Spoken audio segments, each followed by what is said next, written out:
Here's how you install a dishwasher. First, if you have an old one here, you want to make sure you turn off the power.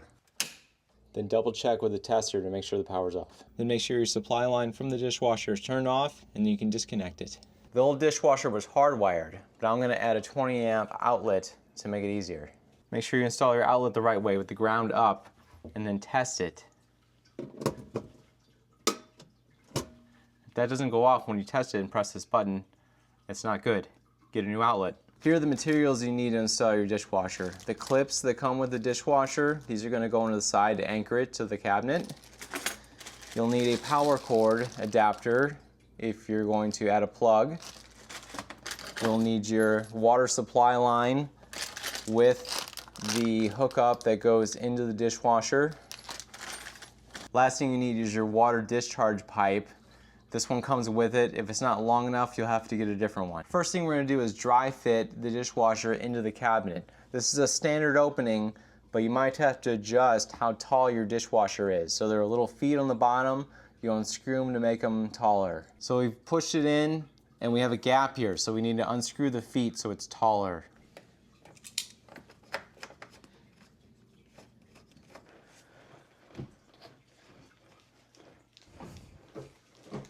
This is what it should look like after you level it. There should be just a little bit of gap here because you have to fit the insulation in between, but not too big of a gap. All right, next you want to tilt it on its side and take off the front panel.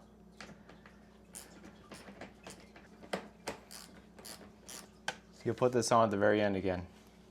To get to the electrical box, it's going to be one little screw that'll hold the front plate of it on.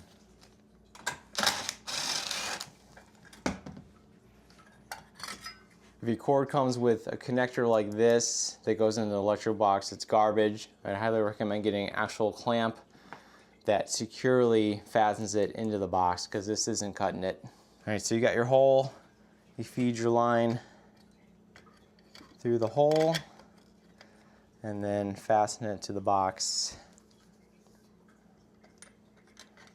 with a screw, or you might have a 2-screw situation with a clamp. So once you got the wires in the box, you'll strip them down, and then green's going to go to green, and then black to black, white to white on the other side here. All right, that's what it should look like. Hopefully you don't have to deal with this and you just have wire nuts you can connect, but make sure you pull them, make sure they're not coming out, and then you can put the plate back on. All right, there's little tabs, should be on one side of the plate, and then the one screw. All right, now we're ready to connect the water line underneath the unit. So you need the elbow here.